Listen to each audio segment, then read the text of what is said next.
અમરેલી લોકસભાના કોંગ્રેસના ઉમેદવાર જેનીબેન ઠુમ્મરે કહ્યું, જનતા જનાર્દન જ મારી હાઈકમાન્ડ છે.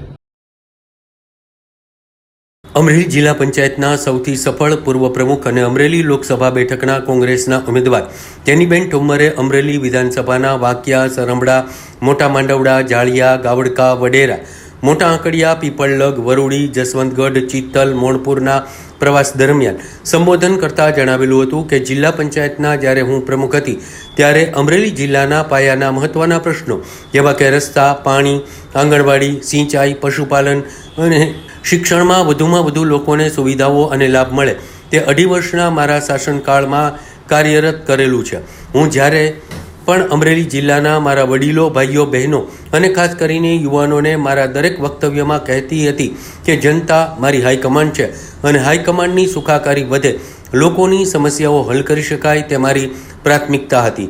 અને અત્યારે પણ જ્યારે લોકસભામાં દેશના સૌથી જૂના પક્ષ કોંગ્રેસે મને સૌથી નાની ઉંમરમાં લોકસભાની ચૂંટણી લડવાની જવાબદારી આપી છે ત્યારે હું ફરી કહું છું કે જનતા એ જ મારી હાઈકમાન્ડ છે. આ તકે જેનીબેન ઠુમ્મરે પોતાના ગ્રામીણ પ્રવાસ દરમિયાન જણાવેલું હતું કે બહેનોએ મને સીધા જ પ્રશ્ન કરવાનો અને તેમના વિકાસ માટે કામ સૂચવવાનો અધિકાર છે. અમરેલી જિલ્લામાં પશુપાલન અને અસંગઠિત ક્ષેત્રે બહેનોનું યોગદાન મોટું છે. તેમને વધુમાં વધુ મહેનતના પ્રમાણમાં વળતર મળે તે જરૂરી છે. તે માટે અમારે કાર્યરત રહેવું એ અમારી નૈતિક જવાબદારી છે. આ તકે પૂર્વ વિપક્ષ નેતાએ પોતાની આગવી શૈલીમાં જણાવ્યું કે ગુજરાતમાં પેપર લીક થયા ત્યારે હું વિપક્ષના નેતા તરીકે જવાબદારી સંભાળી રહ્યો હતો અને ગુજરાતના યુવાનોને વધુમાં વધુ રોજગારી મળે અને તેમની સાથે આવી ઘટનાઓ ન બને તે માટે ગાંધીનગરની સલ્તનત સામે લડાઈ કરી અને રાત્રે યુવાનો સાથે રસ્તા પર સૂઈ અને આંદોલનો કર્યા, છતાં આ સરકાર યુવાનોને રોજગાર આપવામાં નિષ્ફળ નીવડી છે.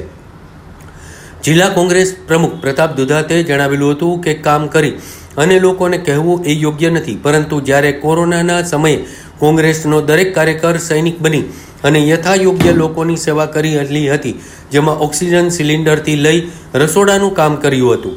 આ વાત જનતા જાણે જ છે. આ તકે અમરેલી તાલુકા કોંગ્રેસ પ્રમુખ મનીષભાઈ ભંડેરીએ જણાવેલું હતું કે ખેડૂતોને પોતાની જણસના પોષણક્ષમ ભાવ મળતા નથી. ખેડૂતોને જ્યારે પાક ખેતરમાં હોય ત્યારે ભાવ આસમાને હોય છે અને જેવી જણસ ઘરમાં આવે છે તેવા જ ભાવ ઘટવા લાગે છે. પરિણામે ખેડૂતો ખેતીથી દૂર થતા જાય છે. જેથી અમારી લાગણી છે કે ખેડૂતોને MSP મુજબ પૂરતા ભાવ મળે. આમ આદમી પાર્ટીના જિલ્લા પ્રમુખ નિકુંજભાઈ સાવલિયાએ જણાવેલું હતું કે દિલ્હીમાં કેજરીવાલ સરકાર સારા કામ કરે છે. મફત શિક્ષણ, 200 યુનિટ વીજળી અને મફત અને સારું ઇન્ફ્રાસ્ટ્રક્ચર સહિતની સુવિધાઓ દિલ્હીમાં મળી છે. ત્યારે ઇન્ડિયા ગઠબંધનના ઉમેદવાર જેનીબેન ઠુમ્મરને આમ આદમી પાર્ટીના દરેક કાર્યકર અને નેતા મતદારોનું પૂરતું સમર્થન મળે તે માટે અમે કાર્યરત છીએ. આ તકે જેનીબેન ઠુમ્મરના પ્રવાસમાં કોંગ્રેસ અને આમ આદમી પાર્ટીના આગેવાનો વિશાળ સંખ્યામાં ઉપસ્થિત રહેલા હતા.